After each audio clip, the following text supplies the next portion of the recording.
Hello students, today I am going to teach some memory based questions uh, for DAV computer science DAV school की जो examination हुई उसमें computer science में कौन कौन से क्वेश्चंस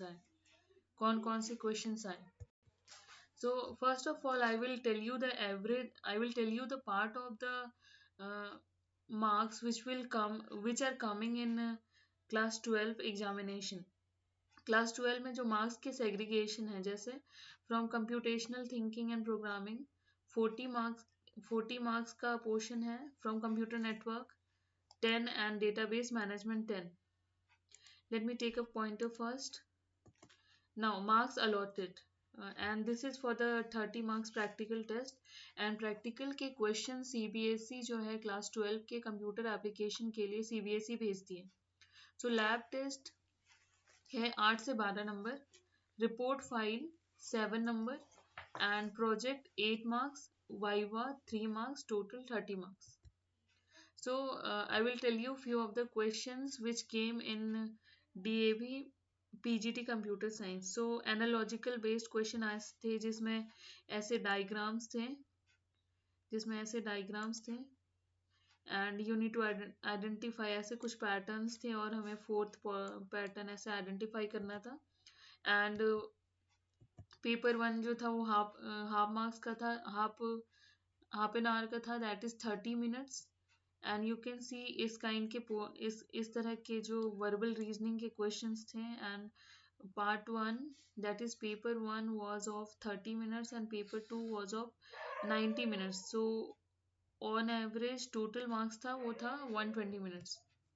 एंड AR क्वेश्चंस बहुत सारे थे, असर्शन एंड रीजन के questions from all the chapters, like जैसे CSV फाइल, पाइथन में CSV फाइल पूछी हुई थी, देन फाइल मैनेजमेंट पूछा हुआ था, एंड देन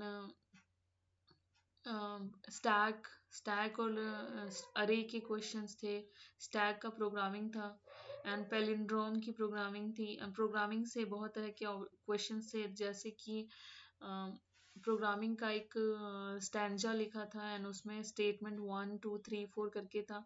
तो द क्वेश्चन वाज ओवरऑल जैसे नेट की एग्जामिनेशन होती है उस तरह का था. There was one question of research also, कि रिसर्च में जैसे रिसर्च हाइपोथेसिस, टेस्टिंग और पब्लिकेशन ऑफ पेपर्स होता है, तो उसका सीक्वेंस का क्वेश्चन था. सीक्वेंस वाले क्वेश्चन आजकल कंपटीशन में बहुत सारे आते हैं. AR question, sequential question, case based question and situation based question, ये सीबीएसई आजकल बहुत ज़्यादा देती है, क्योंकि जितने भी डिफिकल्ट एग्जामिनेशन है वहाँ पे AR question, case based question, situation based questions and sequential based question, जिसमें आपको सीक्वेंस बतानी हो कि कौन सा प्रोसेस पहले एग्जीक्यूट करेगा फिर कौन सा करेगा. सो AR क्वेश्चन का पहला क्वेश्चन हम देखेंगे. If the argument in a function call statement match the number and order of argument as defined in the function definition, such argument are called positional argument. तो assertion में ये लिखा है कि अगर you know that what are argument are those variables which we pass inside a function. जैसे हम जब लिखते हैं a ब्रैकेट में हम अगर XY लिखते हैं,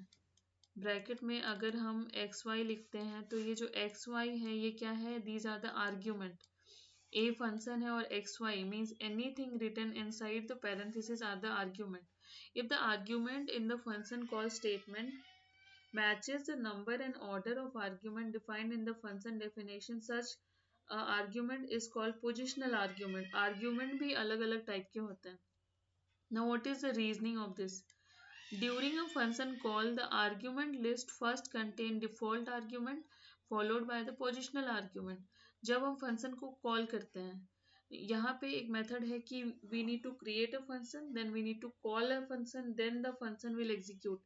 जैसे जावा में मेथड था कि we need to write a method, then we need to call that method, then the function which was inside the method will be executed. So during the function call, the argument list first contain default argument followed by the positional argument. So here the option you can see, both A and R are true and R is the correct explanation of A.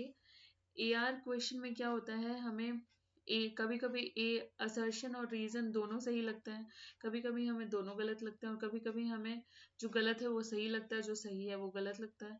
कभी कभी हमें लगता है कि दोनों हमें समझ नहीं आते कि वो स्टेटमेंट बोलना क्या चाह रहा है। तो यहाँ पे ये तभी ठीक होगा when we attempt many type of question like this. जब हम उसकी बहुत सारी क्वेश्चन के पैटर्न को हम बहुत सारा प्रैक्टिस करेंगे, एक ही क्वेश्चन को अलग अलग तरह से देखेंगे, तब हमें समझ में आएगा कि हाँ, इस क्वेश्चन को इस तरह से भी पूछा जा सकता है। Both A and R are true and R is the correct explanation of A. Both A and R are true and R is not the correct explanation of A. I will make you understand about the next topic in the next video. Thank you very much.